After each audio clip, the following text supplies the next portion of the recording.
আমার হাজবেন্ড অনেকদিন থেকেই বলছিল যে বাসায় চিকেন গ্রিল তৈরি করতে। অনেকদিন হচ্ছে গ্রিল তৈরি করা হয় না, আর আমি সবসময় গ্রিল কিন্তু চুলাতেই তৈরি করে থাকি, একদম ঘরোয়া মশলা দিয়ে। চাইলে রেসিপিটা দেখে রাখতে পারেন, আপনাদেরও অনেক বেশি কাজে আসবে। আর আমার এই রেসিপিতে একবার হলো বাসায় গ্রিল তৈরি করে দেখবেন, খেতে কিন্তু অনেক বেশি মজা হয়। আসসালামু আলাইকুম এভরিওয়ান, ওয়েলকাম জানাচ্ছি আমার আরো নতুন একটি ভিডিও। আজকে কিন্তু আমার এই সংসারে আরো একটা নতুন জিনিস অ্যাড হয়ে গেল, আর এটা আমার অনেক দিনের ইচ্ছা ছিল। আর এদিকে আমার হাজবেন্ড অফিস থেকে আসার সময় পার্সেলটা হাতে করে নিয়ে আসে, আর আমি তো দেখে মহা খুশি। আজকে গ্রিলটা কিন্তু আমি এটাতে তৈরি করব, তবে এর আগে কিন্তু গ্রিলটা আমি চুলাতে তৈরি করতাম, একটু কষ্ট হয়ে যেত। আর যদি বাসায় এরকম একটা এয়ার ফ্রায়ার থাকে তাহলে তো আর কোনো কথাই নেই। আজকের গ্রিলটা আরো বেশি সহজে তৈরি করার জন্য আমি আজকে ব্যবহার করব TQIUর এই এয়ার ফ্রায়ারটা, যেখানে খুব সহজে আমি আজকে গ্রিলটা তৈরি করে নিতে পারবো। তার জন্য ফার্স্টে আমি পরে নেব একটা অ্যাপ্রন। এই TQIUর এই অ্যাপ্রনটা কিন্তু আমার অনেক বেশি পছন্দ। এই তো আমি এখানে রেডি হয়ে নিয়েছি, এবার চলে যাব আপনাদের সঙ্গে রেসিপি শেয়ার করার জন্য। চিকেনটা ম্যারিনেট করার জন্য আমি প্রথমে মশলা তৈরি করে নিব। এখানে নিয়েছি আমি 3টা পেঁয়াজ বাটা,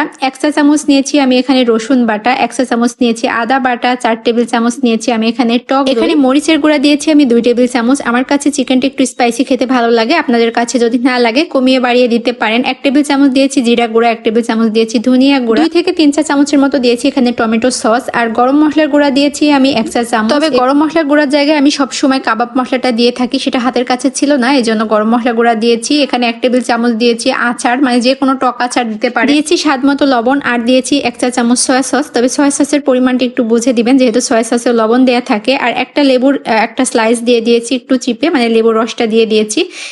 এই ছিল উপকরণ, আর সবকিছু এখন আমি খুব সুন্দর মতো মিক্স করে নিব। সাথে একটু তেলও দিয়েছিলাম মিক্স করে। এখন এটাকে আমি রেস্টে রেখে দিব। চিকেনটা ম্যারিনেট করার জন্য আমি যে মশলাগুলো ব্যবহার করেছি এগুলো কিন্তু সাধারণত সবার কিচেনেই থাকে। আর এই যে এখানে আমি আস্ত একটা চিকেন নিয়ে নিয়েছি, আর এই চিকেনটার ওয়েট ছিল কিন্তু 1 কেজি 300 গ্রামের মতো, মানে 1 কেজি 200 300 বা 1.5 কেজি এর মধ্যে থাকলে কিন্তু এই চিকেন গ্রিলটা খেতে সব থেকে বেশি ভালো লাগে।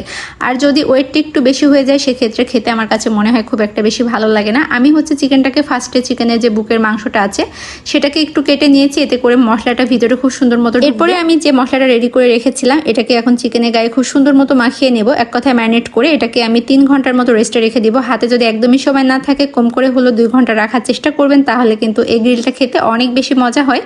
আর যদি কেউ চান একদম রেস্টুরেন্টের মতো ফ্লেভার নিয়ে আসবেন, সেক্ষেত্রে কিন্তু কয়লা দিয়ে একটু স্মোকি ফ্লেভার দিয়ে নিতে পারেন। আর এই যে আমি এয়ার ফ্রায়ারে দিয়ে দিলাম 200 ডিগ্রি সেলসিয়াসে আমি 20 মিনিটের জন্য দিয়েছিলাম। আর এরকম একটা এয়ার ফ্রায়ার থাকলে যে কত বেশি কাজের কি বলবো। এই এয়ার ফ্রায়ারে কিন্তু তেল ছাড়া সবকিছু করা সম্ভব। এই যে দেখুন 20 মিনিটে আমার একটা সাইড হয়ে গিয়েছে, এরপরে আমি অপর সাইডটাকে উল্টে আরো 20 মিনিট দেবো। আর 20 মিনিট রাখলে রেডি হয়ে যাবে আমার মজাদার গ্রিল চিকেন। চিকেন ম্যারিনেট করার পরে যে মশলাটা ছিল এটাকে এখন আমি তেল দিয়ে একটু হচ্ছে রান্না করে। আর এই গ্রেভিটা দিয়ে কিন্তু নান রুটি খেতে অনেক বেশি